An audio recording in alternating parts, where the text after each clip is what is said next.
Hi, my name is David Dylan Thomas, and for this week, since it's Thanksgiving week, and we're all potentially walking into a viper's nest, I want to talk a little bit about productive discourse and this idea that there are actually, rules that we can agree to beforehand that might make it more possible that we're going to have, a productive, kind conversation than just a shouting match. And if, hey, what you're looking for is a shouting match, go for it. But I think we all know how to do that.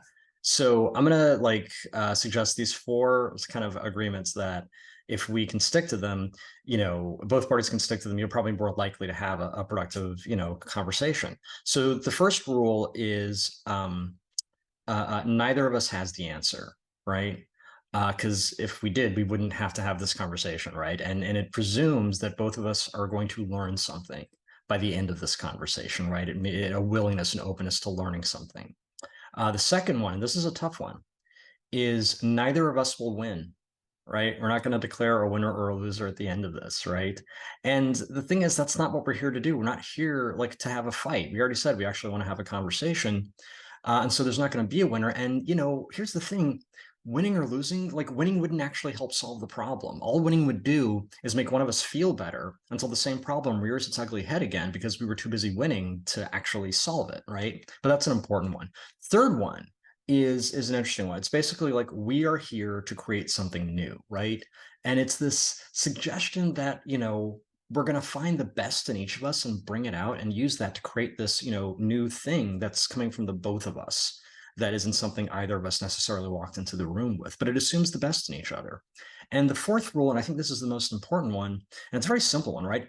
We will listen to each other before we react, right? And that might sound like, well, of course, right? But I think, and this is really one of the best pieces of advice I ever got, it's from a guy named Alex Hillman. And he said, it's impossible to listen and react at the same time.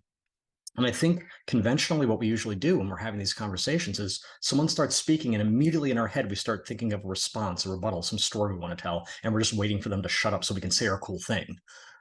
It takes discipline, it takes habit to learn to quiet that voice and just keep listening. And it's interesting. I've learned that when you do this and someone can tell you're actually listening to them, you can see their body language change. They soften, they like relax, they brighten a little. Because this is probably the first time all day someone's actually listened to them, right? So I highly encourage you to actively be like, no, wait, I'm not going to respond. Let me just keep listening. Just keep listening. Just keep listening. I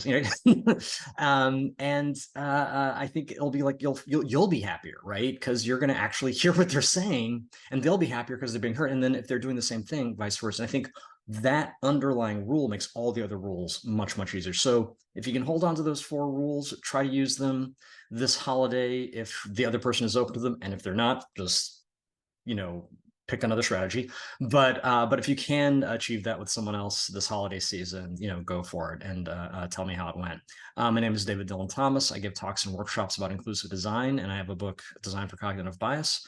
And we will see you next time.